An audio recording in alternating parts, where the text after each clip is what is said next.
देखील मॅडमने व्याख्यान दिले. अपेक्स ट्युटोरियलच्या वतीनं इस्लामपूर शहरामध्ये मी मनापासून त्यांचं अपेक्स फॅमिलीच्या वतीनं सहर्ष स्वागत करतो.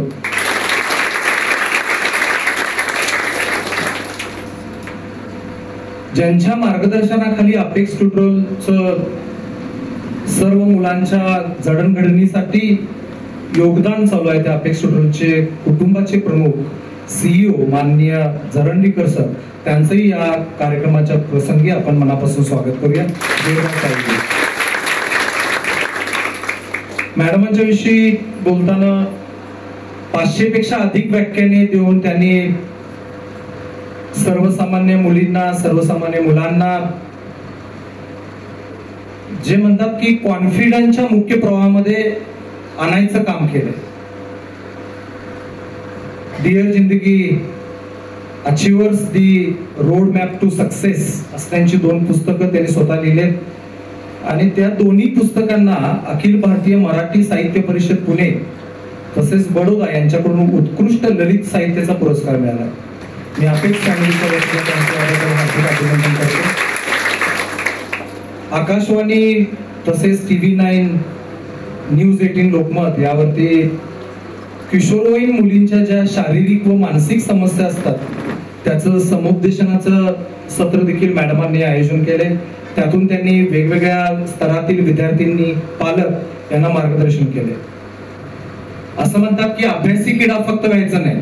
आजच्या अतिथींचं ओळख करून देत असताना मला आवर्जून तुम्हाला सांगावं वाटते की त्या एक उत्कृष्ट कथ्थक नृत्यांगना आहेत. फक्त अभ्यास असं नाही किंवा फक्त काउन्सिलिंग असं नाही. मी त्यांच्याशी बोलताना मला एक नेहमी त्यांच्या बोलण्यातून जी गोष्ट जाणवते की सर, हे मी जे मुलींना मोटिवेट करायचं काम करते किंवा मुलींच्या समोर हे जे वेगवेगळे विषय घेऊन मी त्यांचं समुपदेशनाचं जे काय काम करते किंवा आजचा जो विषय आहे की स्वतःच्या शोधाचा प्रवास, म्हणजे तुमच्या अंतर्मनाला हात घालण्यासाठी मॅडम इथं आले. आणि जेव्हा अंतर्मनातून तुम्ही एखाद्या गोष्टीसाठी तयार होता, मी 12वी मध्ये शिकवत असताना बऱ्याचदा हे वाक्य तुमच्या समोर वापरले की when egg is broken from outer side life ends, आणि when egg is broken from inner side life starts. म्हणजे आपल्याला आतूनच एखाद्या गोष्टीसाठी तयार व्हायला पाहिजे आणि ती गोष्ट करण्यासाठी निरंतरपणे प्रयत्न केले पाहिजे, तेव्हा ती गोष्ट सत्यात उतरू शकते. आणि तेच गाईड करण्यासाठी मॅडम इथं आले. बरेच पुरस्कार राज्य स्तरावरचे, जिल्हा लेवलचे त्यांना लाभले. या सोहळ्याला सुरुवात करताना मॅडमांच्या हातात माईक देण्यापूर्वी मी 2च गोष्टींची तुम्हाला जाणीव करून देऊ इच्छितो. एक आसामी आहेत बघा. एक मुलगी सुधामूर्ती होऊ शकते, एक मुलगी IPS ऑफिसर मीरा बोनवरकर होऊ शकते, एक मुलगी सुनीता विल्यम्स होऊ शकते, एक मुलगी अनाथांची माय सिंधुताई सपकाळ होऊ शकते, एक मुलगी या विशाल देशाची राष्ट्रपती प्रतिभा पाटील होऊ शकते, एक मुलगी पंतप्रधान इंदिरा गांधी बनू शकते, एक मुलगी स्वराज्य निर्माण करणारी गुरु जिजाऊ बनू शकते. ते कसे? तेच आज आपल्याला ऐकायचं आहे. हेच आपल्याला आज ऐकायचे आहे डॉक्टर मनीषा भोसकर मॅम यांच्याकडून. जोरदार टाळी देऊया आणि मी माईक देतो डॉक्टर मनीषा भोसकर मॅम. आजच्या प्रमुख अतिथी त्यांचा सत्कार करणं आपलं परम कर्तव्य आहे. मी अपेक्स ट्युटोरियलचे CEO आदरणीय जरंडीकर सर यांना विनंती करतो की त्यांनी आजच्या प्रमुख अतिथींचा स्वागत आणि सत्कार करावा.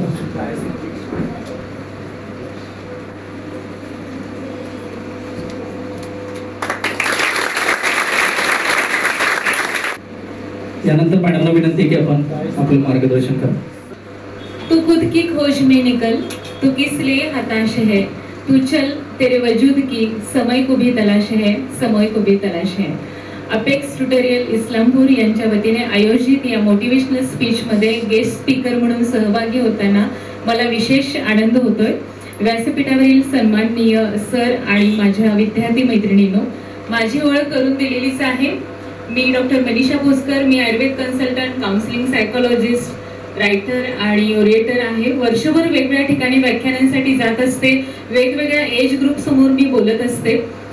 पण मला पर्सनली तुमच्या एज ग्रुप समोर बोलायला आणि तुमच्याशी इंटरॅक्ट व्हायला जास्त आवडतं. कारण मराठीमध्ये एक म्हण आहे की मातीला आकार देता येतो, पण एकदा का त्याचा माठ तयार झाला की आपण त्याला आकार देऊ शकत नाही. तुम्ही अजून मातीचा गोळा आहात असं मी समजते. तुमचा माठ तयार झाला नाही असं मी गृहीत धरते. ऑलरेडी तुमच्या जीवनाला, तुमच्या आयुष्याला आकार देण्याचं काम तुमचे आई वडील, तुमचे शिक्षक करतच आहेत. त्यामध्ये अजून थोडं व्हॅल्यू एडिशनचं काम मी करणार आहे. आणि हा प्रोग्राम आयोजित केल्याबद्दल मी आपल्या ट्युटोरियलचे, आपल्या अकॅडमीचे अगदी मनपूर्वक अभिनंदन करते.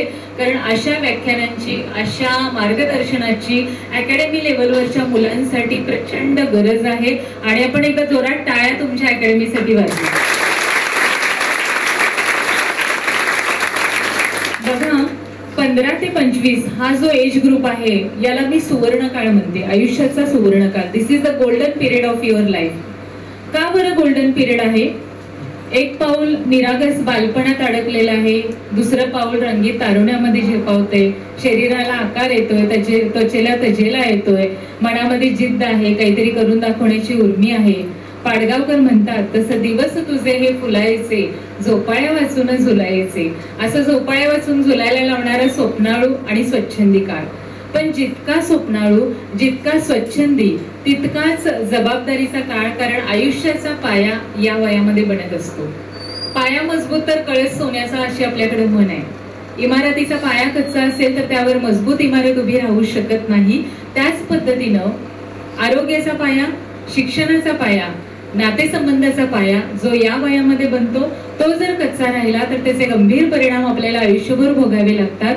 म्हणून या वयातल्या ऊर्जेला योग्य दिशा देणं हे खूप गरजेचं असतं आणि त्यासाठीच अशा व्याख्यानांची गरज असते. बघा, पाण्याशी आपला नित्य संपर्क येतो. आपण आंघोळ करतो, पाणी पितो. पाण्याचा कधी शॉक लागतो का? कधी ऐकले का अरे पाणी प्यायला गेला आणि वरतीच गेला? नाही ना. पण या पाण्याला गती दिली आणि या पाण्याला दिशा दिली तर काय तयार होते? आणि ही वीज हजारो लाखो किलोमीटरचा परिसर उजळून काढू शकते. त्याच पद्धतीने तुमच्या मधल्या ऊर्जेला योग्य दिशा दिली आणि तुमच्या मधल्या ऊर्जेला योग्य गती दिली तर तुमचं आयुष्य तर तुम्ही समृद्ध करालच, पण हजारो लाखो लोकांचं आयुष्य समृद्ध करण्याची ताकद तुमच्यामध्ये निर्माण होते. आणि म्हणूनच या वयातल्या ऊर्जेला योग्य दिशा देणं गरजेचं आहे. आयुष्यात कधीही अनुभवणार नाही एवढी प्रचंड ऊर्जा आता तुमच्या या वयामध्ये असते. फक्त त्याला डिरेक्शन देणं हे गरजेचं असतं. आणि हे डिरेक्शन देण्यासाठी मला आयुष्यात काय करायचं आहे हे आपल्याला माहिती असावं लागतं. मी बऱ्याचदा शाळा कॉलेजेसवर लेक्चरसाठी जाते. मुलांना मी विचारत असते काय करायचंय तुम्हाला, काय बनायचंय. मुलं बिनधास्तपणे उत्तर देतात, मला खूप मोठं कुणीतरी बनायचंय, मला काहीतरी वेगळं करायचंय, मला खूप पैसे मिळवायचे. पण खूप मोठं बनायचंय म्हणजे नेमकं काय बनायचंय, वेगळं काहीतरी करायचंय म्हणजे नेमकं काय करायचं आहे याची क्लॅरिटी त्यांच्याकडे नसते. आणि तिथं आपली सगळ्यात मोठी चूक होत असते. कारण गोल जितका फायनर असतो तितका सक्सेस रेट चांगला असतो. त्यामुळे मला काय बनायचं आहे याचं परफेक्ट पिक्चर आपल्या मनामध्ये तयार असलं पाहिजे. आणि त्यासाठी तुम्ही स्वतःवर काम करणं हे खूप गरजेचं आहे. तुम्ही मला सांगा, तुमच्याकडे दोघांची दोन गाड्या आहेत, एक नॅनो आहे आणि एक मर्सिडीज आहे. कोणत्या गाडीची पॉवर जास्त? कोणत्या गाडीचा स्पीड जास्त? नक्की? शुअर? समजा या दोन गाड्यांना घाटाचा, वळणावळणाचा, चढणाचा रस्ता पार करून वरती जायचंय, कोणती गाडी आधी पोहोचेल? का बरं?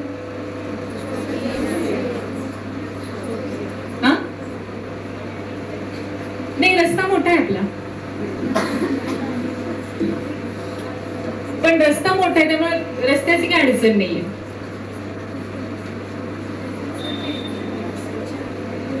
पॉवर जास्त, चढण्याचा रस्ता चढायचा असेल तर पॉवर पाहिजे ना. पॉवर कुणाची जास्त आहे? पॉवर कुणाची जास्त आहे? मर्सिडीजची जास्त आहे. घाटाचा, वळणावळणाचा रस्ता पार करण्यासाठी जी ताकद लागते ती मर्सिडीज कडे आहे. त्यामुळे वरती मर्सिडीज आधी पोहोचणार आहे. पण तो रस्ता पार केल्यानंतर नेमकं कुठं जायचंय हे नॅनोला माहितीये आणि मर्सिडीजला माहिती नाही आहे. आता कोण आधी पोहोचणार? कारण नॅनोला नेमकं कुठं जायचंय माहितीये, पण मर्सिडीजकडे पॉवर आहे आणि स्पीड आहे, पण तरी सुद्धा कुठं जायचंय माहिती नसल्यामुळे ते आहे त्या ठिकाणी भरकटत राहणार आहे. बऱ्याच विद्यार्थ्यांची ही अवस्था होत असते. टॅलेंट आहे, हार्डवर्क करण्याची तयारी आहे, स्कॉलर आहेत मुलं, पण नेमकं आयुष्यामध्ये काय करायचं आहे हे मुलांना माहिती नसतं आणि इथं मुलं चुकतात. त्यामुळे तुम्हाला नेमकं आयुष्यामध्ये काय करायचं आहे, आता तुम्ही नीटची मुलं आहात, जेईला बसणार आहात, सीईटीला बसणार आहात, मॅडम आम्ही मेडिकलला जाणार आहे, मी इंजिनिअरिंगला जाणार आहे, एवढं हे ब्लर विजन असून चालत नाही. मेडिकलला जायचंय तर कुठल्या ब्रँचमध्ये जायचंय, त्यामध्ये मला काय करायचंय, इंजिनिअरिंगला जायचं तर कुठल्या कॉलेजमध्ये मला ऍडमिशन घ्यायला हवी, कोणत्या ब्रँचमध्ये मला जायला हवं, यावर तुम्ही काम करायला हवं. आणि बऱ्याचदा असं म्हटलं जातं की आपली आवड काय आहे बघावं. आता मी ऑफिसमध्ये सुद्धा याच गोष्टीवर चर्चा करत होतो, आपली आवड काय आहे बघावं. पण नुसतं आवडीवर काय होत नसतं बरं का. गोल सेट करत असताना एकीकाईचा एक कन्सेप्ट मी वापरायला सगळ्या विद्यार्थ्यांना सांगत असते. इकिगाईच्या कन्सेप्टमध्ये 4 गोष्टी असतात.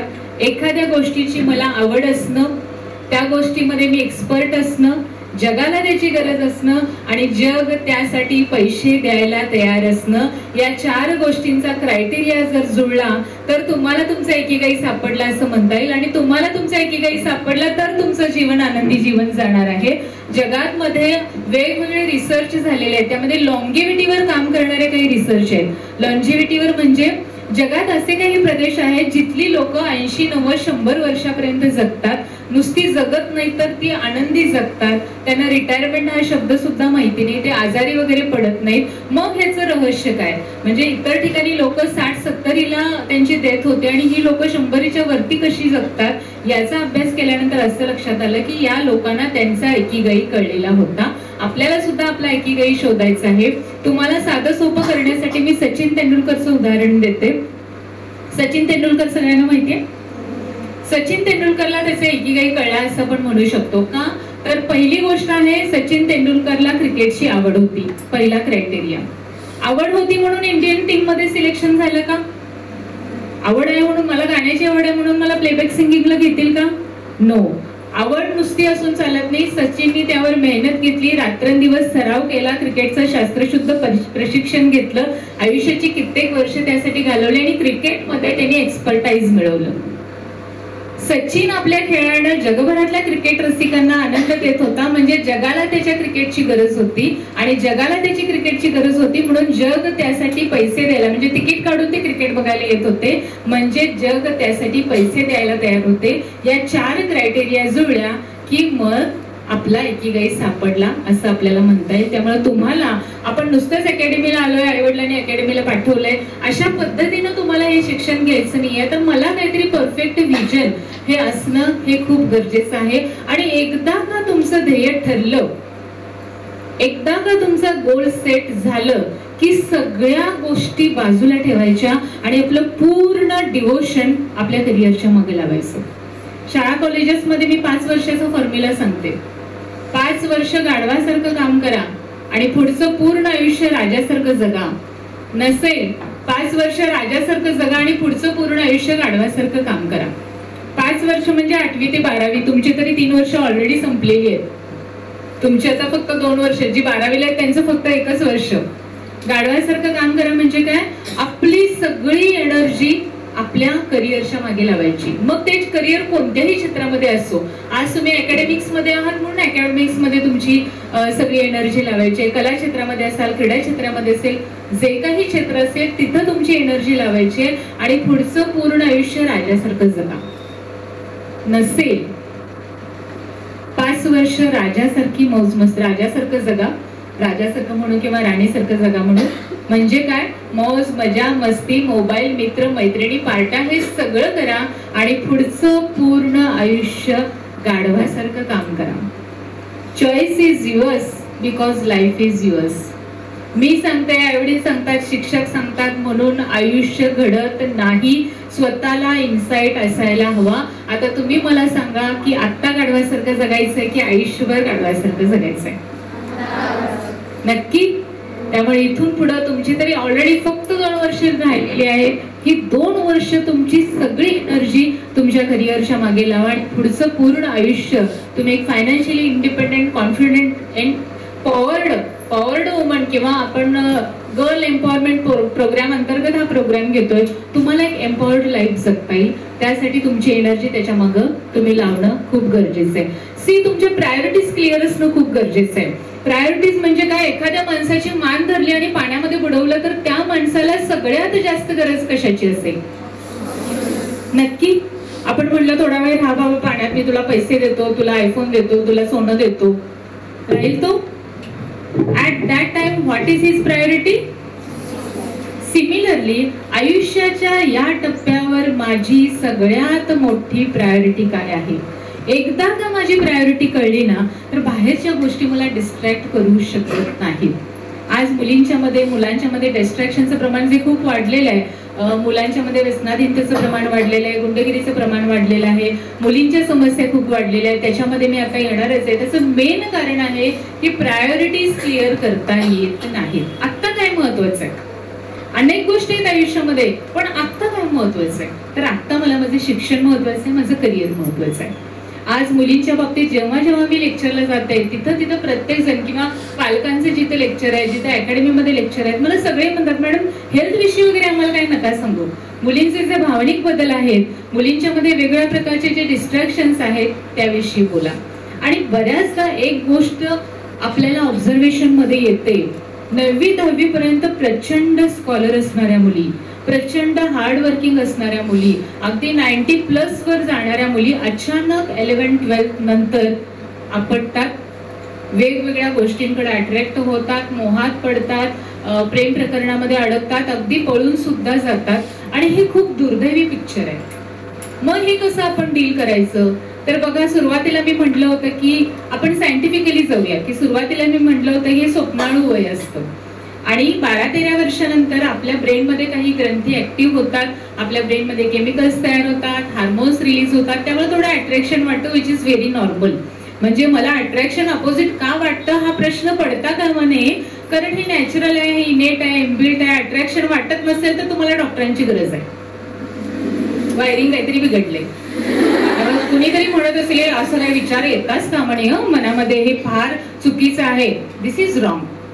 पण मी जसं मगाशी म्हटलं की स्वप्नाळू वय असतं, हार्मोनल चेंजेस होतात, आपल्या वातावरणाचा, सोशल मीडियाचा, आणि जरी काही नसलं तरी निसर्गानेच आपल्याला हे इनबिल्ट असं दिलेलं आहे की एखाद्या मुलाशी मैत्री करावी आणि त्याच्या सहवासात रमावं, आणि व्हाईस अँड वर्सा एखाद्या मुलाला मुलीशी मैत्री करावी आणि तिच्या सहवासात रमावं असं नॅचरली वाटू शकतं.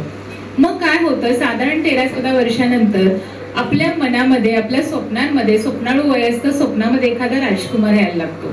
मग तो फिल्म मधला हिरो असेल किंवा गल्लीतला एखादा मुलगा असेल. हा राजकुमार म्हणजे प्रत्येकाच्या आयुष्यात आपापल्या फेज मध्ये हा राजकुमार येऊन गेलेला असतो बरं का. तुमच्या आई, आजी, मावशी, टीचर, मी, आमच्या सगळ्यांच्या आयुष्यात राजकुमार येऊन गेलेला असतो. पूर्वीच्या काळी घोड्यावरून यायचा, आता बुलेट किंवा BMW राजकुमार तर असतो. मग आपल्याला, आणि विशेष म्हणजे हा राजकुमार कोणत्याही रूपात भेटू शकतो बरं का. म्हणजे वर्गमित्र, शिक्षक, नातेवाईक, दूधवाला, बस कंडक्टर, दुकानदार, कोणीही आवडू शकतो. आपल्याला वाटतं हा राजकुमार माझ्या आयुष्यात येईल आणि माझं आयुष्य म्हणजे एक सुंदर रंगीन सफर असेल. आपल्या मागं पुढं करणारा, आपल्या सौंदर्याचं कौतुक करणारा हा मुलगा आपला जीव की प्राण होऊन बसतो. लहानपणापासून आपल्याला वाढवणारे आपले आई वडील आपल्याला शत्रू वाटायला लागतात, मित्रमैत्रिणी नकोसे वाटायला लागतात. Intelligence is hijacked by emotions. बुद्धीवर भावनांचा ताबा येतो. कुठे गेली होतीस, काय करत होतीस हे विचारणारा भाऊ सुद्धा विलन बनून जातो. आणि या सगळ्यात भर पडते टीव्ही आणि इतर मीडियाची. तिथं प्यार, इश्क, मोहब्बत रात्रंदिवस चालू आहे. हे सगळं बघून मुलींच्या मनात प्रेमाच्या रंगीत संगीत कल्पना तयार होतात आणि 2-4 महिन्याच्या ओळखीवर मुली पळून जातात, लग्न करतात, चुकीचे निर्णय घेतात. पण ज्याला प्रेम समजलेलं असतं ते प्रेम नसतं, तर शारीरिक आकर्षण असतं आणि ते काही दिवसांनी कमी होतं आणि मग एकमेकांचे दोष दिसायला लागतात आणि मग आपण आयुष्यात केलेली चूक आपल्या लक्षात येते.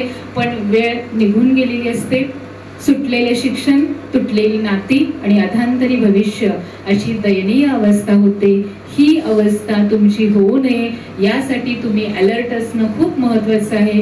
कुणीही यावं, मला मोहात पडावं आणि माझ्या आयुष्याची वाताहत करावी, इतकं आपलं आयुष्य कवडीमोल बिलकुल नाहीये. बऱ्याच मुली मला म्हणतात कॉलेजेसमध्ये, मॅडम लव्ह मॅरेज करणं हा गुन्हा आहे का? कारण किंवा स्वतःचा जोडीदार निवडण्याचा मला अधिकार नाहीये का? स्वतःचा जोडीदार निवडण्याचा अधिकार प्रत्येकाला आहे. लव्ह मॅरेज करणं हा गुन्हा नाहीये. पण सायकोलॉजी असं सांगते की वयाच्या 25 वर्षापर्यंत आपला इमोशनल ब्रेन हा हायपर ऍक्टिव्ह असतो, ओव्हर ऍक्टिव्ह असतो आणि वयाच्या 25 वर्षानंतर आपला थिंकिंग ब्रेन फुल फ्लेज मध्ये काम करत असतो. त्यामुळे वयाच्या 25च्या आतले निर्णय हे भावनिक असतात आणि ते हमखास चुकतात. म्हणून वयाच्या 25च्या आत आपण जे काही निर्णय घेतो, मग ते करिअरचा असो किंवा इतर लाईफ सेटलमेंटचा असो, असे निर्णय घेत असताना आपल्याला घरातल्या मोठ्या माणसांचा सल्ला घ्यायचा असतो. कारण त्यांचा वैचारिक मेंदू किंवा थिंकिंग ब्रेन हा पूर्णपणे विकसित झालेला असतो. आणि खास करून गर्ल एम्पॉवरमेंट प्रोग्राम मध्ये मला मुलींना जरूर सांगायचं आहे, 100 वर्षापूर्वीच्या महाराष्ट्रामध्ये मुलींना घरातून बाहेर पडण्याची मुभा नव्हती. आज एखादी स्त्री डॉक्टर होते, इंजिनियर होते, तुम्ही शिक्षण घेताय, मी तर येऊन बोलते यासाठी लोकांनी आपली आयुष्य घातलेली आहेत. आणि 100 वर्षापूर्वी कशाला जायचं? आजही भारताच्या कानाकोपऱ्यामध्ये अशा लाखो मुली आहेत ज्यांना शाळा कशी असते माहित नाही. मी उपरीमध्ये आहे, तिथे चांदी व्यवसायासाठी UPMPचे कारागीर येतात. त्या स्त्रियांना स्वतःचं नाव सांगता येत नाही.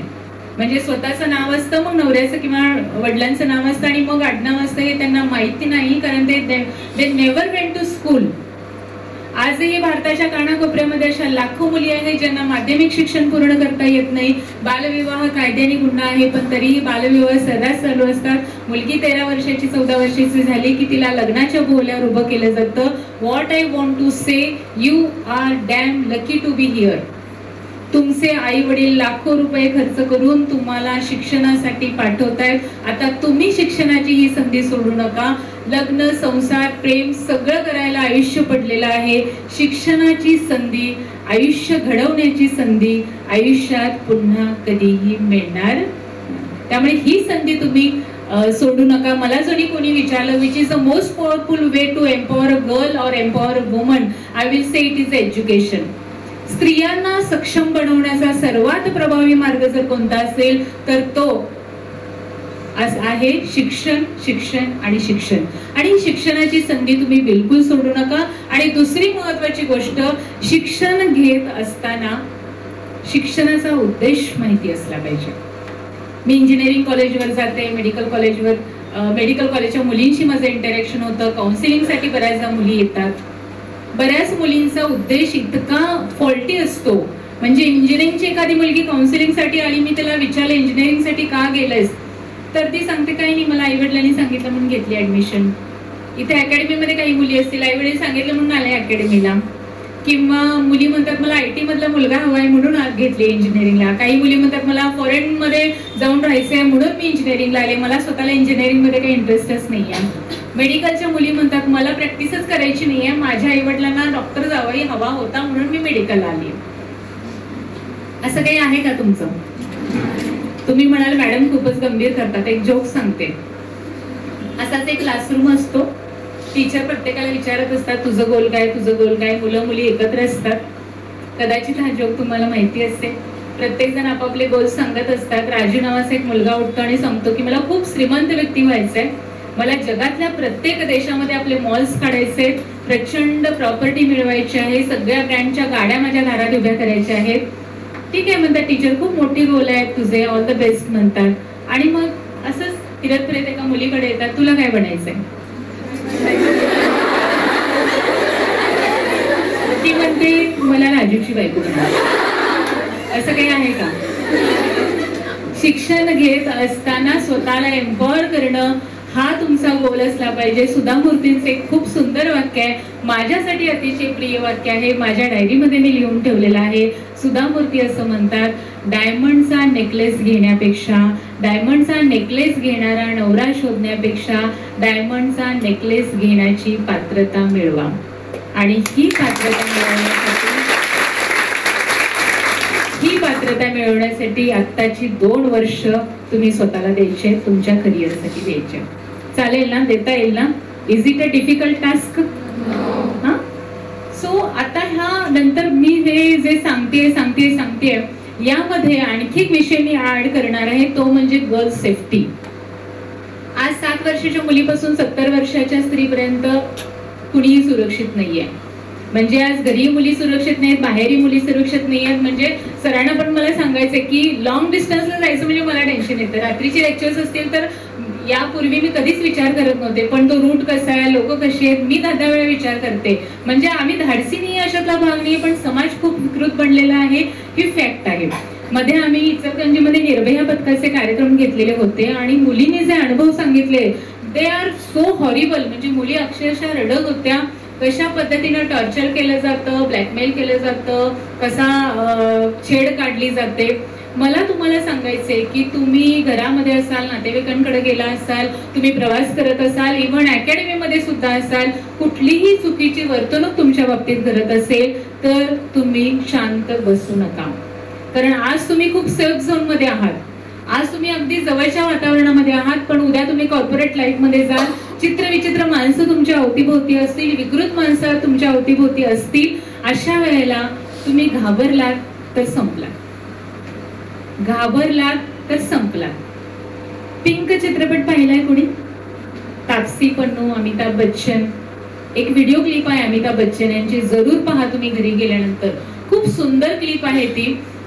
थोडीशी पार्श्वभूमी सांगते. तापसी पन्नू त्या चित्रपटामध्ये एखाद्या मॉडर्न शहरात राहणाऱ्या, मेट्रो सिटीमध्ये राहणाऱ्या मुलीची तिनं रोल प्ले केलेला आहे आणि ती अतिशय मुक्त विचारांची मुलगी असते. तिला अनेक मित्र असतात, मित्रांच्याबरोबर पार्ट्या करत असते आणि अशीच एका नवीन ग्रुप बरोबर ती एका फार्म हाऊसवर जाते आणि त्यातली काही मुलं तिच्यावर काहीतरी बळजबरी करण्याचा प्रयत्न करतात आणि ती त्यांच्यावर कोर्टात केस करते आणि तिचे वकील असतात अमिताभ बच्चन.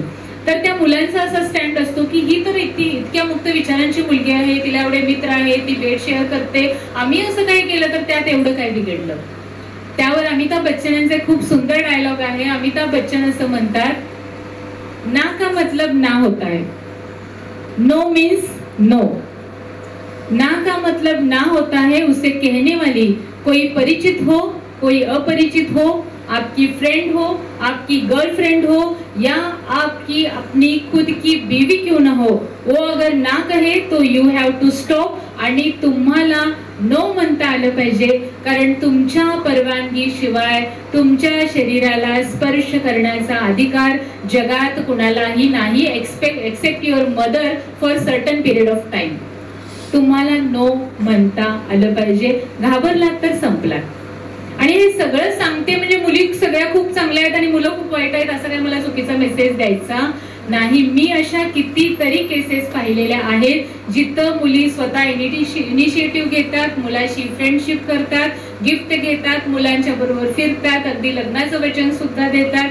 घरच्यांना कळलं तर स्वतःची बाजू काढून घेतात, मुलगाच मला ब्लॅकमेल करत होता असं सांगतात, घरचे मुलावर केस दाखल करतात, मुलाची बदनामी होते, कुटुंबियांची बदनामी होते. तर इथं काय मला सांगायचं आहे, माझ्या कोणत्याही वर्तणुकीतून मुलांना चुकीचा संदेश जाणार नाही याची जबाबदारी माझी. माझ्या कोणत्याही वर्तणुकीतून एखाद्या मुलाच्या आयुष्याची वाताहत होणार नाही, कारण मुली इमोशनली स्ट्रॉंग असतात, त्या मूव्ह ऑन करू शकतात. मुलं इन्व्हॉल्व्ह होतात, ते खरोखर उद्ध्वस्त होतात. त्यामुळे माझ्या कोणत्याही कृतीमुळं मुलाचं एखादं आयुष्य उद्ध्वस्त होणार नाही याचीही जबाबदारी माझी. खरं तर अकॅडमीमध्ये असून सुद्धा गर्ल एम्पॉवरमेंटचा हा प्रोग्राम असल्यामुळं मी स्वतः मॅच्युअर असणं, मी स्वतः सजग असणं हे सगळं खूप महत्वाचं आहे. आता आयुष्य घडवत असताना मला पुढचा महत्वाचा मुद्दा सांगायचा आहे. तुम्हाला तुमचं आयुष्य घडवायचं असेल तर सगळ्यात महत्वाची गोष्ट काय माहितीये, तुमची कंपनी, तुमची संगत. Psychology says you are average of 5 person with whom you spend your time with.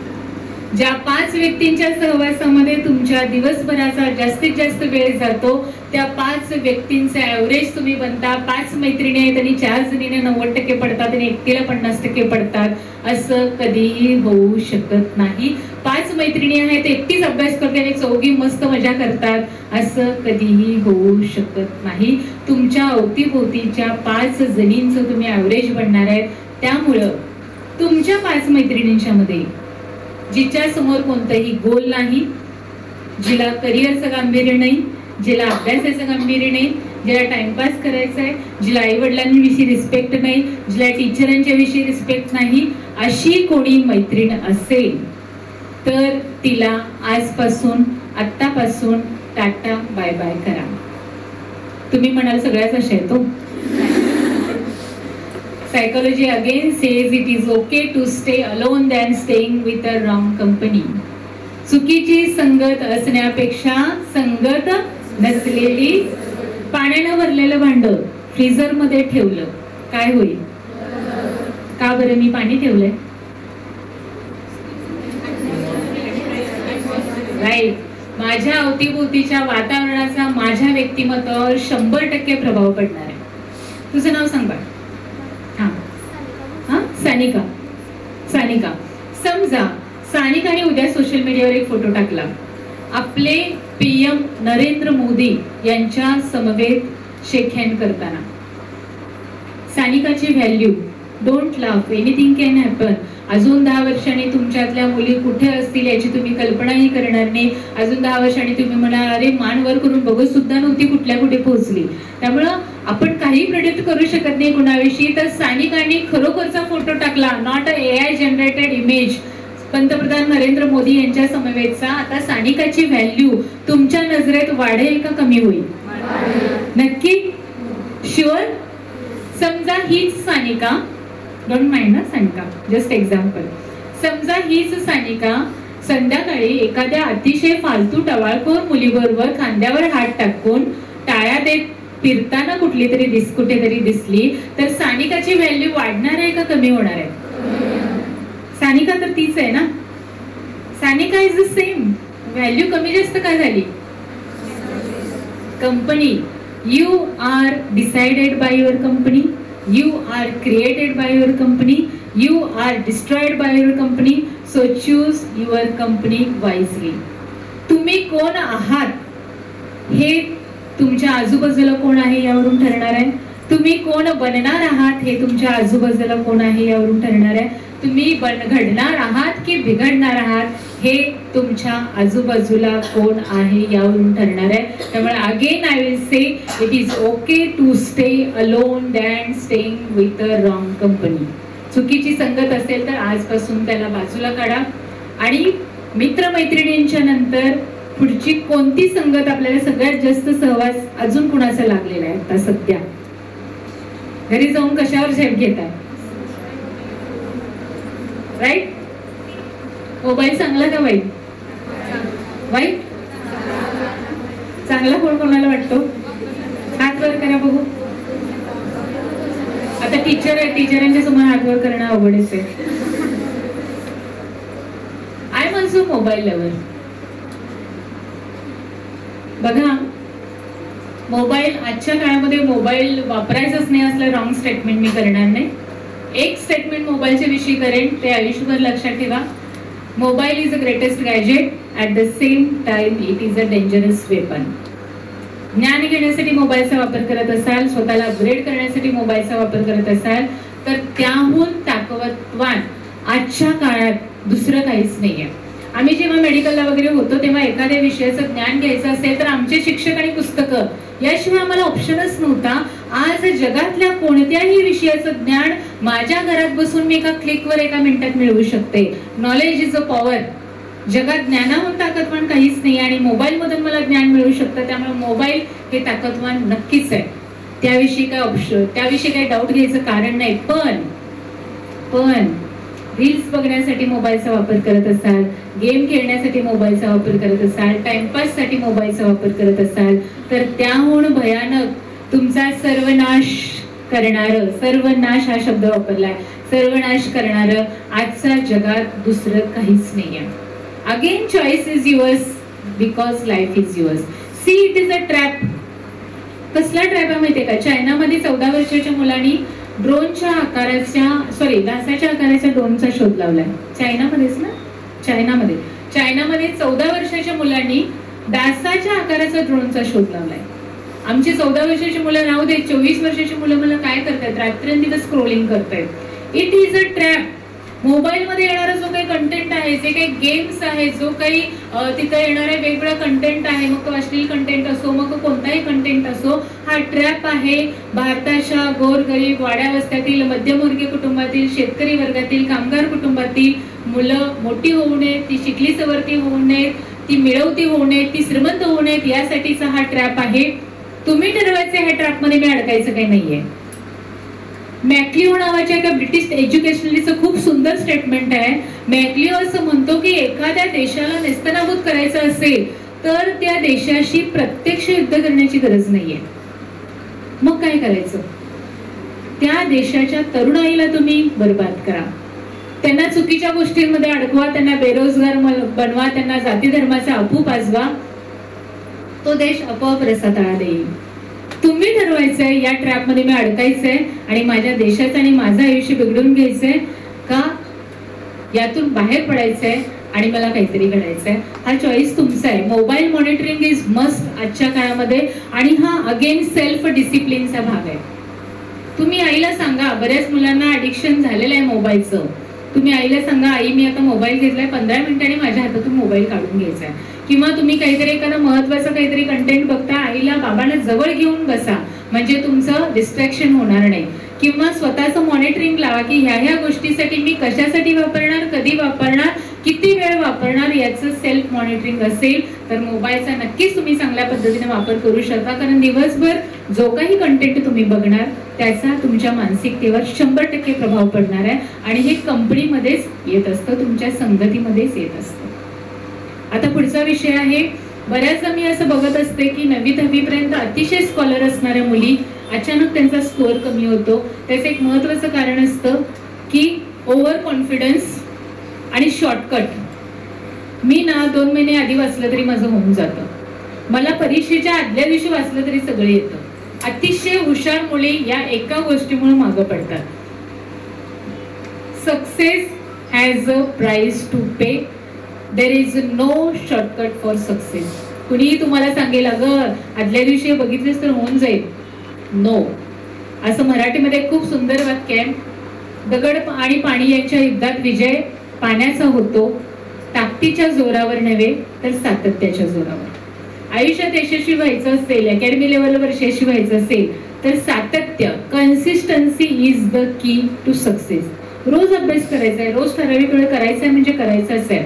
म्हणजे वेगवेगळे मोटिवेशनल स्पीकर येतात, मोटिवेशन करतात, मग आपल्याला भारी वाटतं आणि 2 दिवस मला खूप मोटिवेटेड वाटतं आणि मी अभ्यास करतो आणि 3-4 दिवसांनी मी माझ्या नेहमीच्या ट्रॅकवर येतो. असं होत नाही. Success is 10% motivation and 90% self discipline.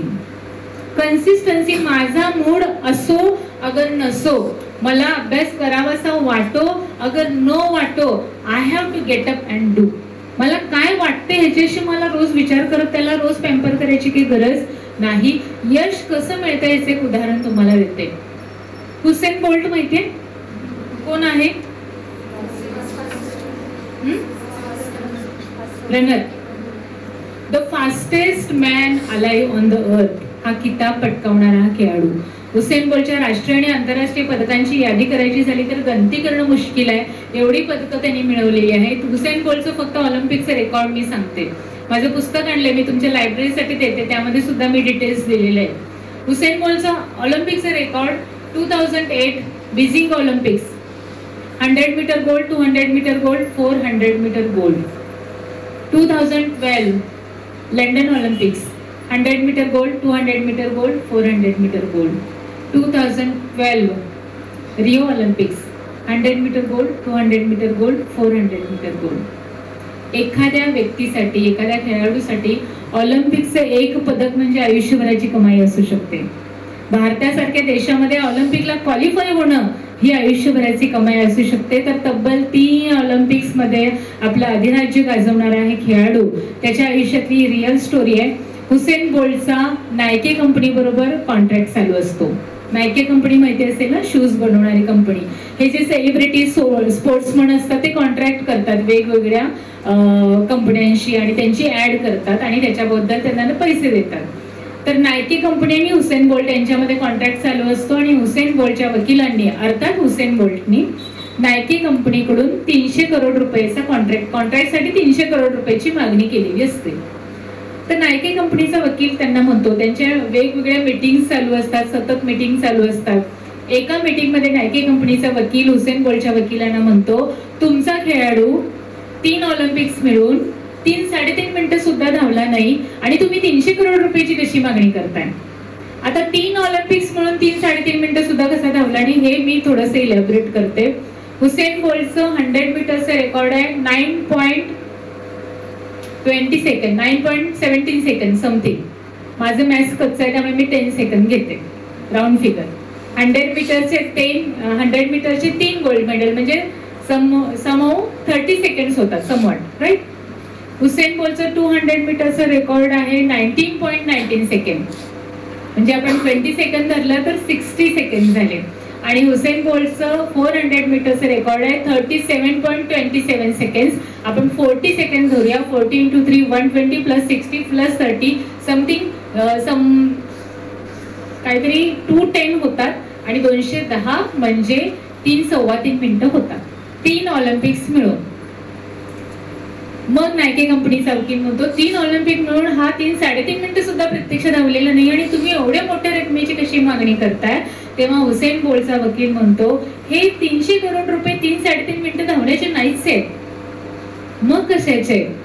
3-3.5 मिनिटापेक्षाही कमी काळ धावून जगातले नवनवे विक्रम प्रस्थापित करण्यासाठी माझ्या खेळाडूंना आयुष्याची 15 वर्ष दिलेली आहेत आणि 10,000 तासाहून अधिक तास धावण्याचा सराव केलेला आहे, त्याची ही किंमत आहे. Success has a price to pay. आज अभ्यास केला, उद्या मार्क मिळाले, आज मी पास आउट झाले, उद्या मला लाखाचं पॅकेज मिळालं, आज मी स्टार्टअप सुरू केला, उद्या माझा CR मध्ये टर्नओव्हर झाला. It is not possible. तुम्हाला वेळ द्यावा लागेल. मायकल फेल्प्स, ऑलिम्पिक्सच अजून एक उदाहरण देते. एका ऑलिम्पिक मध्ये 8 गोल्ड मेडल मायकल फेल्प्सचे. ऑलिम्पिकची स्पर्धा होते, अशी पत्रकार परिषद भरलेली असते, मायकल फेल्प्स बसलेला असतो. एक पत्रकार सगळेजण त्याचं कौतुक करत असतात, त्याचं अप्रिशिएशन करत असतात, त्याचं इन्स्पिरेशन विचारत असतात. एक पत्रकार उभा राहतो आणि मायकल फेल्प्सला विचारतो, Michael you won 8 gold medal in 1 Olympics, don't you think you are so lucky. तू एका ऑलिम्पिक्स मध्ये 8 गोल्ड मेडल मिळवलंस, तू किती नशीबवान आहेस.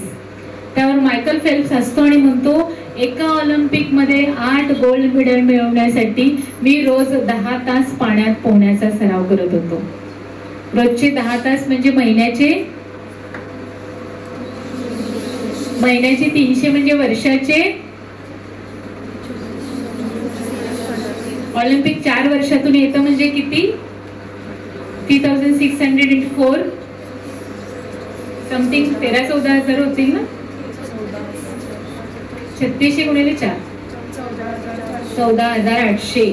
एवढा तास मी पाण्यात पोहण्याचा सराव केलेला आहे. मायकल फेल्प्स त्या पत्रकारांना विचारतो, अजूनही तुम्हाला असं वाटतं का की मला मिळालेले यश माझ्या नशिबाने मिळालेलं आहे. Success has a price to pay. तुम्हाला काहीतरी संघर्ष जितना बडा होगा जीत उतनी बडी होगी हे जे म्हणतात त्यामध्ये 100% तथ्य असतं. तुम्हाला एफर्ट्स घ्यावे लागतील, तुम्हाला पेशन्स ठेवावं लागेल, तुम्हाला कन्सिस्टंट एफर्ट घ्यावे लागतील. बऱ्याचदा असं होतं की आपल्याला आपल्या अकॅडमीमध्ये, आपल्या मित्रमैत्रिणींच्या मध्ये, नातेवाईकांच्या मध्ये श्रीमंत कुटुंबातली मुलं मुली असतात. त्यांची लाईफस्टाईल खूप चांगली असते. कोणी आयफोन घेऊन येतं, कोणी महागड्या गाड्या घेऊन येतं, कोणी 5 स्टार मधले फोटो टाकतं. आपल्याला वाटतं माझे आई वडील सुद्धा श्रीमंत असते तर किती बरं झालं असतं, मला सुद्धा छान लाईफस्टाईल मेंटेन करता आली असती, मला सुद्धा. तर ज्या मुलीला असं वाटतं माझे आई वडील श्रीमंत असायला पाहिजे होते, मलाही अभ्यासच करायला लागणार नसता, मी सुद्धा खूप छान लाईफ जगले असते. बप्पू काळेंचं खूप सुंदर वाक्य आहे, आयत्या मिळालेल्या वस्तूवर विश्व उभं राहू शकत नाही. रक्ताचा घाम करून जे विश्व उभं राहतं त्याची ऐट वेगळी असते, त्याचा डौल वेगळा असतो, त्याचं समाधान वेगळं असतं. हे विश्व तुम्ही तुमच्या हाताने निर्माण करायचंय. एक खूप सुंदर फायनान्शियल डाटा आहे की more than 90% of the billionaires are first generation billionaires. म्हणजे काय, जगातल्या सगळ्यात श्रीमंत लोकांची जर यादी काढली तर त्या श्रीमंत लोकांमधले 90%हून अधिक लोक हे फर्स्ट जनरेशन बिलियनियर्स आहेत. म्हणजे काय, त्यांच्या बापजाद्यांमध्ये कोणी हा पैसा पाहिलेला नव्हता. हा पैसा त्यांनी स्वतःच्या हिमतीवर मिळवलेला आहे. त्यामुळे तुम्ही जर सर्वसामान्य कुटुंबामध्ये असाल, तुमचे आई वडील गरीब परिस्थितीमध्ये असतील, तुम्हाला फार काही सुविधा देऊ शकत नसतील, तर तुमचे बिलियनियर होण्याचे चान्सेस सगळ्यात जास्त आहेत. अर्थात तुम्ही कष्ट केले तर, आपोआप नाही होणार आहे. ओके, त्यामुळं मागचं काहीतरी असेल तरच मी आयुष्यात काहीतरी करेन असं बिलकुल नाहीये. माझ्याकडे तुमच्या वयोगटातल्या मुलींना घेऊन पालक भरपूर येत असतात. तुमचे आपल्या पालकांशी खटके वगैरे उडतात का? येस, नाही म्हटलं तरी मला माहिती आहे.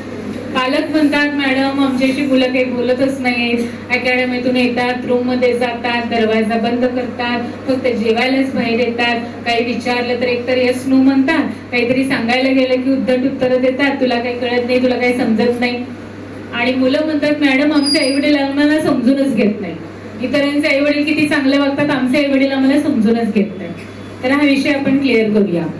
पहिली गोष्ट लक्षात ठेवायची आहे, तुम्ही आयुष्यात काय केलात नाही केलात, तुम्ही घडलात नाही घडलात, तुम्ही बिघडलात, तुम्ही चुकीच्या मार्गाला गेलात, तुमच्या आयुष्याची वाताहत झाली, काहीही जरी झालं, जगात कुणाला काही फरक पडणार नाही एक्सेप्ट युअर पेरेंट्स.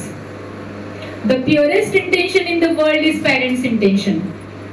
तुमचं चांगलं व्हावं असं वाटणाऱ्या जगात फक्त 2-3 व्यक्ती आहेत, त्यामध्ये तुमचे आई वडील आहेत. तुम्ही ठरवायचं आता आई वडिलांशी भांडत बसायचे का नाही भांडत, कारण जगात कुणाला काही पडलेलीच नाही हो. तुम्ही करिअर केला नाही केला, फक्त तुमच्या आई वडिलांना पडलेली आहे. आणि बऱ्याचदा मुलं इतकी ॲरोगंट बनतात, आई वडिलांशी इतकं उलट उत्तर देतात. तुमच्यात असं कोणी असेल तर मला आवर्जून सांगायचंय, तुम्ही शिक्षण घेताय म्हणजे तुमच्या आई वडिलांवर उपकार करत नाही आहात, तुमचे आई वडील तुमच्यावर उपकार करतायत तुमच्या शिक्षणासाठी पैसा घालून. कारण तो पैसा तो स्वतःच्या चैन विलासासाठी वापरू शकतात, तो पैसा स्वतःच्या रिटायरमेंटसाठी वापरू शकतात. त्यांनी प्रायोरिटी काय निवडली, माझ्या मुलीचं शिक्षण. त्यामुळे तुम्ही तुमच्या आई वडिलांना उत्तर देण्या इतपत मोठे झालेले नाही आहात. कारण आई वडिलांची सांगण्याची पद्धत चुकत असेल, नो डाऊट अबाउट दॅट. सगळ्या आई वडिलांच्याकडे पॅरेंटिंग स्किल असतातच असं नाहीये, सगळे आई वडील व्यवस्थित सगळ्या गोष्टी समजावून सांगतातच असं नाहीये. मी स्वतः काउन्सिलर असून सुद्धा कधी कधी मी माझा आवाज चढतो, कधी कधी मी माझ्या मुलीशी उलट बोलते आणि नंतर अगं मी असं बोलायला नको, I am sorry for that, मला असं बोलावं लागतं. तर कॉमन पीपल मध्ये तरी कन्व्हे करण्याची मेथड प्रत्येक वेळेला बरोबर असेलच असं नाहीये, पण तुमच्या आई वडिलांची कन्व्हे करण्याची पद्धत चुकत असेल पण त्यांचा हेतू कधीही वाईट नसतो. जगातल्या कोणत्याही आई वडिलांना असं वाटत नसतं माझ्या मुलांचं वाईट व्हावं किंवा माझा मुलगा अयशस्वी व्हावा. सायकोलॉजी मध्ये आम्ही एक रोल प्ले करतो. तुम्हाला फिरायला जायला आवडतं का? आपण रोल प्ले करूया. फिरायला जायला आवडतं? कुठे आवडतं? कुठे जायला आवडतं? हा, कोकणात म्हणजे बीच, राईट? समजा तुम्ही तुमच्या कुटुंबियांबरोबर बीचवर गेलाय, तुमच्या बरोबर तुमचं 6-7 वर्षाचं भावंड आहे, तुम्ही रेतीमध्ये खेळताय, ते भावंड समुद्राच्या पाण्याकडे धावत चालले, तुम्ही काय करणार? पण त्याला समुद्राचं पाणी खूप आकर्षित करते, त्याला त्या पाण्यांवर स्वार व्हायचंय, त्याला एकट्याला जायचंय, त्याला पाण्याचा आनंद घ्यायचाय, ते परत धावत चालले, आता काय करणार? तुमच्याशी भांडतंय, तुम्हाला शिवीगाळ करताय, आकण तांडव करताय, मोठमोठ्याने ओरडतंय, तुम्हाला मारताय, आता काय करणार? जाऊ देवी की आता एवढा त्रास करतो तर नक्की जाऊ देणार नाही? नक्की? आता आपण रोल प्ले चेंज करूया. तुमच्या जागी तुमचे आई वडील आहेत, तुमच्या भावंडाच्या जागी तुम्ही आहात, बाहेरचं झगमगाटी जग तुम्हाला आकर्षित करतंय, तुम्हाला मित्रमैत्रिणींच्यावर फिरावंसं वाटतंय, तुम्हाला वेगवेगळ्या गोष्टी एक्सप्लोर कराव्याशा वाटतात, आई वडील तुम्हाला रागवतात, रात्री जाऊ नको म्हणून सांगतात, या मुलामुलीशी मैत्री करू नको म्हणून सांगतात, तुम्हाला आई वडिलांचा राग येतो.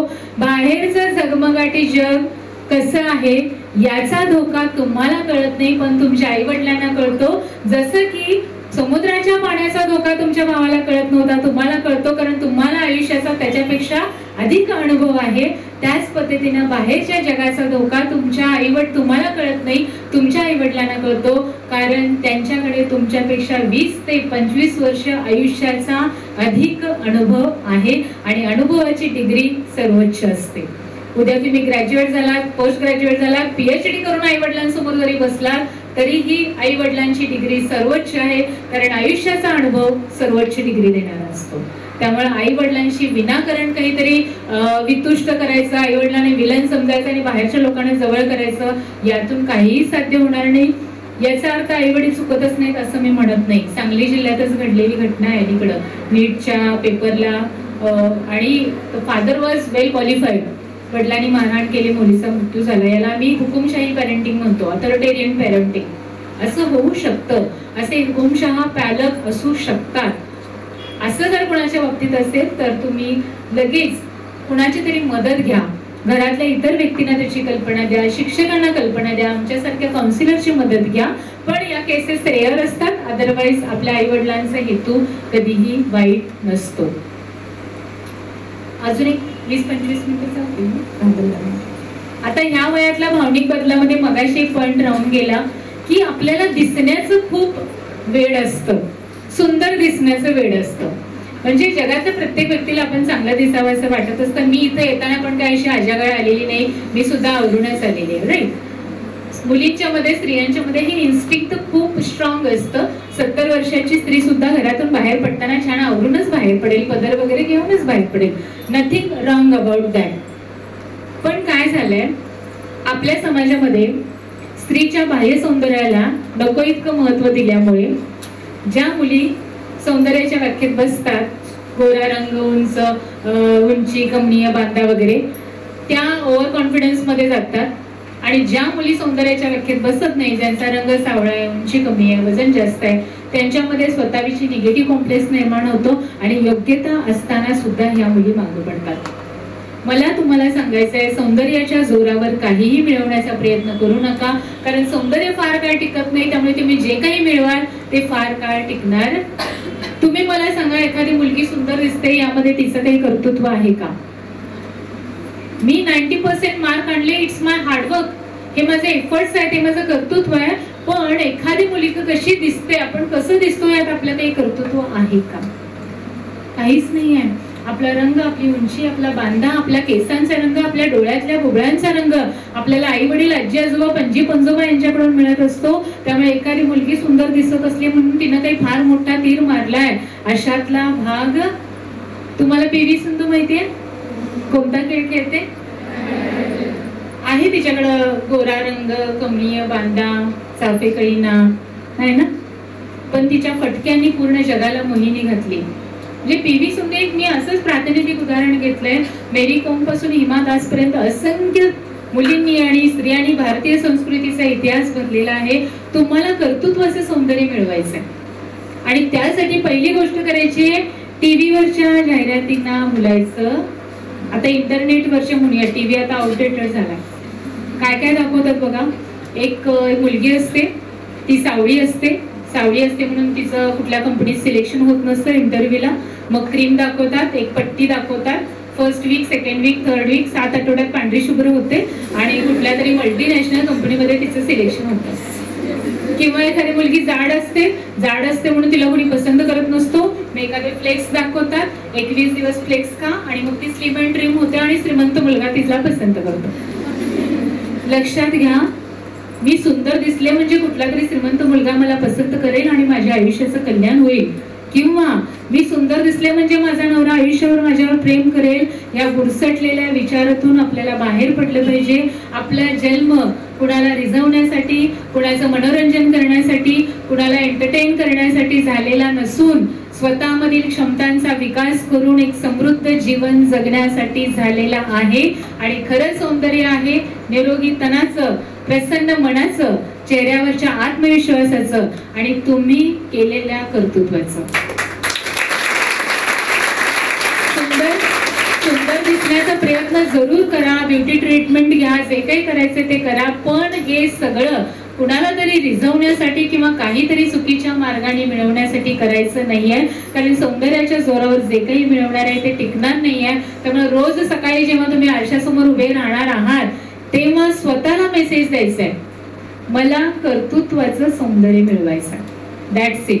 एकदा हा मेसेज गेला तर इतर गोष्टी आपल्याला डिस्ट्रॅक्ट करत नाही. आणि शेवटचे काही मुद्दे घेते. साधारण 15 ते 25 या वयोगटामध्ये अकॅडमी लेवलवरच्या मुलांच्या मध्ये 2 प्रकारचे इमोशन्स मला जाणवतात. एक आहे ॲग्रेशन, दुसरं आहे डिप्रेशन. ॲग्रेशन म्हणजे काही सांगायची गरज, तापटपणा, बंडखोरी वृत्ती मुलांमध्ये थोडं जास्त जाणवतं. इथं भेट तिथं भेट, तुला दाखवतो, तुला सांगतो. मुलं अगदी पोलीस स्टेशनच्या वाऱ्या सुद्धा करून येतात. मुलींमध्ये सुद्धा काही मुलींमध्ये ॲग्रेशन जाणवतं. आरडाओरडा करणं, आदळआपट करणं, चिडचिड करणं, it is also sign of aggression. Psychology, see what psychology says, all emotions are okay.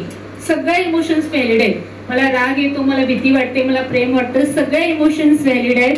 त्याचं चॅनलायझेशन तुम्ही कसं करता, that is what matters. Cricket कुणाकुणाला आवडतं? ओके, थोडंसं मागचं उदाहरण देणार आहे, कदाचित टीचर्सना सांगता येईल. 2007 T20 world cup, India versus England. Is there anything special? Right, Yuvraj सिंगचे 6 वर्ल्ड रेकॉर्ड. तो रेकॉर्ड असं सेट झाला नव्हता बरं का. इंग्लंडचा बॉलर होता अँड्रू फ्लिंटॉक, त्याच्या बॉलिंगला युवराज सिंग काहीतरी 4 वगैरे मारला आणि त्याने स्लॅगिंग केलं. स्लॅगिंग म्हणजे कोल्हापुरी भाषेतल्या शिव्या असं म्हणू. तुम्हाला कुणीतरी शिवी दिली तर कसं वाटेल बरं? छान छान वाटेल, राग येणार नक्की. युवराज सिंगला पण राग आला, तो बॅट घेऊन आता चालला त्या खेळाडूला मारायला वगैरे, मग धोनी त्याला अडवतो आणि म्हणतो आपण इथं मॅच खेळायला आलोय, तू रनवर फोकस कर वगैरे, तो त्याला थांबवतो. आणि त्यानंतर कुणाची ओव्हर असते आणि त्याच्या प्रत्येक बॉलला 6 बसतो. This is what I call channelisation of अँगर. करून दाखवा ना. कुणीतरी तुमचा अपमान केला, कुणीतरी तुम्हाला डिव्हॅल्युएट केलं, मग ते घरी केलं, अकॅडमीत केलं, अजून कुठं केलं, करून दाखवा की तुम्ही काहीतरी त्याचं चॅनलायझेशन करून दाखवा. महात्मा गांधीजींना वर्णभेदावरून रेल्वेतून उतरवलं, आनंद झाला असेल का? राग आला असेल, दुःख आलं असेल, त्यातून स्वातंत्र्य लढा उभा राहिला. छत्रपतींनी हिंदवी स्वराज्य असं छत्रपती होण्यासाठी केलं का उभं? मुघलांचा अत्याचार बघून प्रचंड राग आला, त्यातून हिंदवी स्वराज्य निर्माण झालं. जगातल्या सगळ्यात यशस्वी लोकांची यादी जर काढून पाहिली तर त्या लोकांचा कधी ना कधी कुठे ना कुठे अपमान झालेला होता, कुठेतरी त्यांचा इगो हर्ट झालेला होता आणि त्यांनी करून दाखवलं होतं. तुम्हाला कुणीही डिव्हॅल्युएट केलं, work hard in silence, let the success make the noise. करून दाखवा. आणि पुढची इमोशन आहे डिप्रेशन. मुलींच्या मध्ये डिप्रेशनची इमोशन सगळ्यात जास्त दिसते. डिप्रेशन म्हणजे काय? उदास वाटणं, निराश वाटणं, काही करायला नको वाटणं, अकॅडमी सोडून द्यावंसं वाटणं. काय सांगू शकता, काय कारण असेल बरं डिप्रेशनचं? काय कारण असेल? का बरं निराश उदास वाटत असेल, काहीच करायला नकोच वाटत असेल? सगळ्यात महत्वाचं कारण आहे कंपॅरिझन. ती माझ्यापेक्षा हुशार आहे, तिला माझ्यापेक्षा जास्त मार्क पडतात, ती सुंदर आहे, ती भारी आहे, ती यशस्वी आहे. महत्वाचं कारण असतं कंपॅरिझन. अल्बर्ट आइन्स्टाईनचे खूप सुंदर वाक्य आहे, इफ यू जज a fish by its ability to climb on a tree, whole life it will stay in a belief that it is foolish. पाण्यात पोहणाऱ्या माशाची परीक्षा उंच उडी किती घेणार त्यावरून घ्यायची ठरवली आणि त्यावरून त्याचं श्रेष्ठत्व ठरवायचं ठरवलं तर पूर्ण आयुष्यभर त्या माशाला असं वाटणार आहे की माझा काही उपयोगच नाहीये. राईट? प्रत्येकाचं टॅलेंट वेगळं आहे. हो, तुम्ही मला सांगा, सचिन तेंडुलकर सारखा षटकार लता मंगेशकर मारू शकतील का? लता मंगेशकर सारखं गाणं माधुरी दीक्षित म्हणू शकेल का? माधुरी दीक्षित सारखा ठुमका तुम्ही आम्ही मारू शकतो का? मी कथ्थक डान्सर आहे, पण तसा काय ठुमका मला मारता येणार नाही. प्रत्येकाचं टॅलेंट वेगळं आहे. अमिताभ बच्चन सगळ्यांना माहित आहे, the living legend. Amitabh Bachchan म्हणतात, अलीकडच्या काळातलं स्टेटमेंट आहे, I am a peanut in front of Rajinikanth. रजनीकांतच्या समोर मी चिरीमिरी आहे. का ते असं म्हणतात? कारण माझ्या एका चित्रपटाच्या बजेटपेक्षा जास्त बजेट रजनीकांतच्या एका चित्रपटातल्या गाण्याचं असतं. हे उदाहरण मी तुम्हाला काय सांगते, जगाच्या पाठीवर तुम्ही कुठेही गेला तर तुमच्यापेक्षा सुंदर, तुमच्यापेक्षा श्रीमंत, तुमच्यापेक्षा हुशार, तुमच्यापेक्षा यशस्वी कुणी ना कुणी असणारच आहे. तुलनेच्या या चक्रामध्ये अडकायचं नाहीये. मी काय करू शकतो बेस्ट, नो डाऊट कॉम्पिटिशन आहे, कॉम्पिटिशनचं जग आहे, या कॉम्पिटिशन मध्ये तुम्हाला उभं राहायचंय. पण तुमची स्पर्धा फक्त तुमच्या स्वतःशी आणि तुमच्या परफॉर्मन्सशी. मी माझं बेस्ट देतोय का, that is the only question. तुम्ही जर बेस्ट देत नसाल तर तुम्हाला स्वतःला पुश करावं लागेल.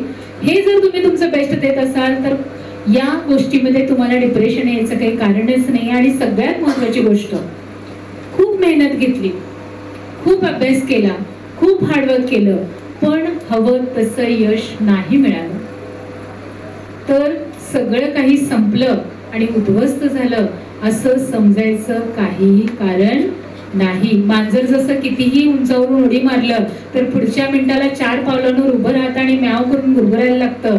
याला आम्ही सायकोलॉजीमध्ये रिझिलियन्स असं म्हणतो. बाउन्स बॅक करता आलं पाहिजे. तुम्ही काय करता यापेक्षा तुम्ही कसं करता हे जास्त महत्वाचं आहे. आता युवराज सिंगचं आपण उदाहरण घेतलं. आयुष्यभर युवराज सिंगनी काय काम केलं, काय केलं युवराज सिंगनी? क्रिकेट. क्रिकेट म्हणजे काय, काय काम केलं? बॅटनी बॉलला मारणं. Is it a difficult task? अरे बाबा बॅटनी बॉलला कसं काय मारलास, काय आहे का? असं काही नाही आहे ना, जगावेगळं. अरे बॅटला बॉल लागलाच कसा, असं काही नाही आहे.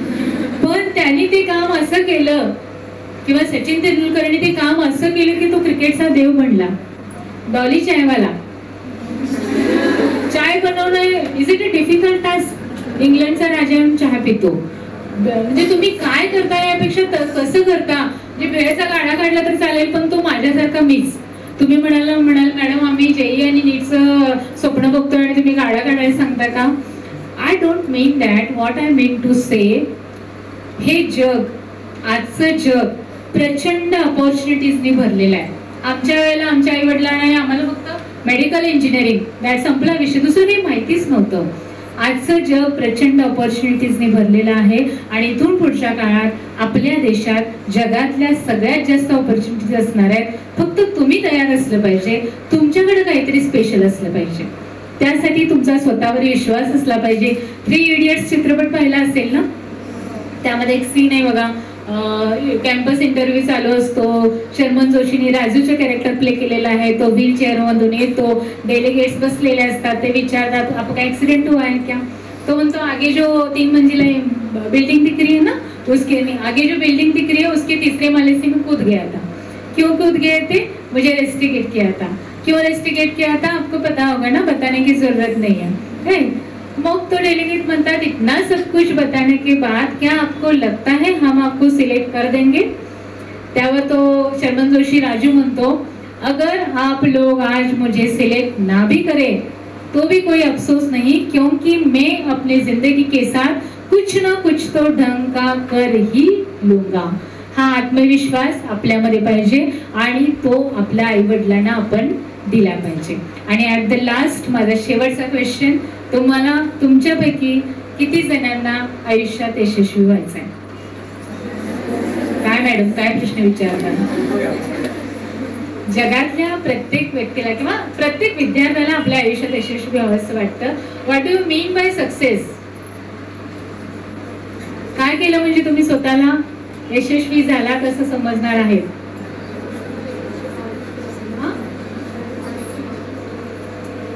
यशस्वी व्हायचंय कधी समजणार यशस्वी झालो म्हणून? बघा शेवटची 5 मिनिटं राहिली, ती 5 मिनिटाची 50 मिनिटं करायची का 5 मिनिटात थांबवायचं तुमच्या हातावर आहे, तुमच्यावर आहे. काय केलं म्हणजे स्वतःला यशस्वी समजणार?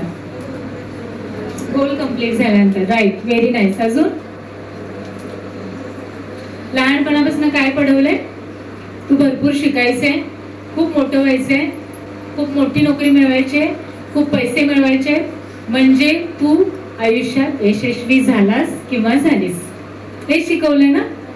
आता मला तुम्हाला विचारायचंय, समजा तुम्ही खूप चांगलं तुमचं गोल अचीव्ह केलंय, खूप चांगलं करिअर केलंय, पण 8-10 वर्ष करिअरच्या मागे लागता लागता शरीराकडे इतकं दुर्लक्ष झालंय वयाच्या 25व्या वर्षी डायबिटीस सुरू झालाय, BP सुरू झालाय, तर तुम्ही यशस्वी झालात असं समजायचं का?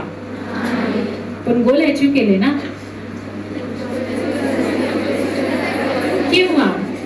किंवा तुम्ही खूप चांगलं करिअर केलंय, तुम्ही खूप चांगलं पॅकेज मिळवलेलं आहे, खूप चांगल्या फर्म मध्ये काम करताय, पण तुमचं मानसिक स्वास्थ्य कोलॅप्स झालंय, तुम्ही डिप्रेशन मध्ये गेलाय, तुम्हाला सगळं सोडून टाकावं असं वाटतं, तुम्हाला हे आयुष्यच नको असं वाटतंय, तुम्ही यशस्वी झालात असं समजायचं का?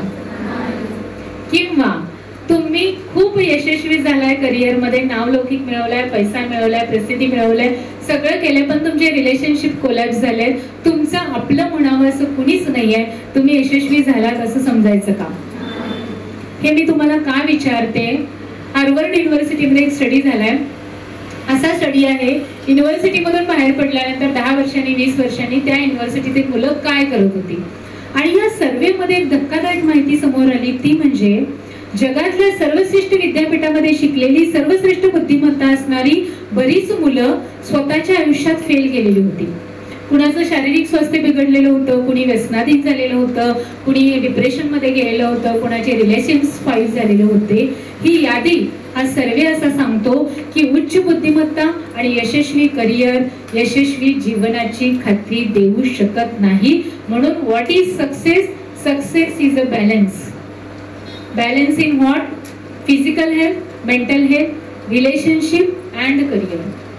या 4 गोष्टींचा बॅलन्स जेव्हा तुम्ही साधता तेव्हा आपण आयुष्यात यशस्वी झालो असं म्हणता येऊ शकतं. त्यामुळे मला यशस्वी व्हायचंय म्हणजे नेमकं काय, हे मला माझ्या ब्रेनमध्ये परफेक्ट असलं पाहिजे. अभ्यासाबरोबर तुम्हाला तुमच्या शारीरिक स्वास्थ्याची, तुम्हाला मानसिक स्वास्थ्याची आणि इंटरपर्सनल रिलेशनशिप ह्या सगळ्या गोष्टीवर काम करायला पाहिजे. अर्थात एक वेगळं लेक्चर आहे life skills and livelihood skills, त्यामध्ये आता मी जाणार नाही. तुम्हा सगळ्यांना या बॅलन्स्ड लाईफच्या मी शुभेच्छा देते. हे तासाभराचं व्याख्यान तुम्ही छान ऐकलं, छान रिस्पॉन्ड दिला, त्याबद्दल तुमचे आभार मानते. आणि तुमच्या अकॅडमीने सुद्धा ही संधी दिली त्याबद्दलही त्यांचे आभार मानते आणि थांबते. All the very very best to you all. Thank you. लहानपणापासून एक गोष्ट आपण ऐकतोय की फुग्यामध्ये हवा भरली तर जास्त उंच तो उडत नाही, पण त्याच्याऐवजी हेलियम भरला तर तो फुगा गगनापर्यंत जाऊन पोहोचतोय. मॅडमनी गेले जवळजवळ 50 ते 55 मिनिटं विचारांचा हेलियम तुमच्या सर्वांच्या मनामध्ये भरलाय असं म्हटलं तर ते चुकीचं ठरणार नाही. या विचारांचा हेलियम घेऊन तुमचं जे जीवन आहे ते उत्तुंग शिखरापर्यंत जाऊन पोहोचू दे आणि आम्ही सर्वजण तुमचे शिक्षक म्हणून आम्हाला कृतार्थ वाटू दे या सदिच्छा या निमित्तानं मी व्यक्त करतो. दसऱ्यानंतर आणि दिवाळीच्या अगोदर अशा पद्धतीचा प्रोग्राम विषय निघाल्यानंतर जरंडीकर सर, त्यानंतर शेवडे सर, अक्षय शिंगटे सर, समाधान गरड सर आणि पवार सर ह्या सर्वांनीच त्या विषयाला उचलून धरलं आणि तुम्हा सर्वांसाठी, खास मुलींच्यासाठी अशा पद्धतीचा एक चांगला सेशन ज्यातून तुमच्या मनामध्ये पॉझिटिव्हिटीची अंकुरे खुलतील हा अरेंज केला. त्याबद्दल मी अपेक्स ट्युटोरियलच्या सर्वच डायरेक्टर, शिक्षक, बाकी सर्व स्टाफ सर्वांचंच मी मनापासून आभार मानतो. आणि मी मगाशी म्हणत होतो की दसऱ्याच्या नंतर आणि दिवाळीच्या अगोदर तर हे विचारांचं सोनं घेऊन तुम्ही सर्वांनी दिवाळीला समोर जावं आणि पुढील जे म्हणजे 11th मध्ये शिकणाऱ्या मुलांच्यासाठी, मुलींच्यासाठी आणि 12th मध्ये पण शिकणाऱ्या मुलींच्यासाठी दिवाळी नंतर ते येणाऱ्या मे महिन्यापर्यंतचा जो काय काळ असेल तो सुवर्ण काळ असेल. तुमच्या आयुष्यामध्ये काहीतरी तुम्ही अचिव्हमेंट करून दाखवण्यासाठी देवानं तुम्हाला दिलेली संधी असेल. यातून तुम्ही प्रोत्साहित व्हावं आणि ज्याला ज्याला जे हवं आहे त्याच्यासाठी तुम्ही धडपड करावी आणि जो जे वांछिल तो ते लावो असं मी म्हणतो. आणि हा कार्यक्रम संपन्न झाला असं जाहीर करतो. जय हिंद.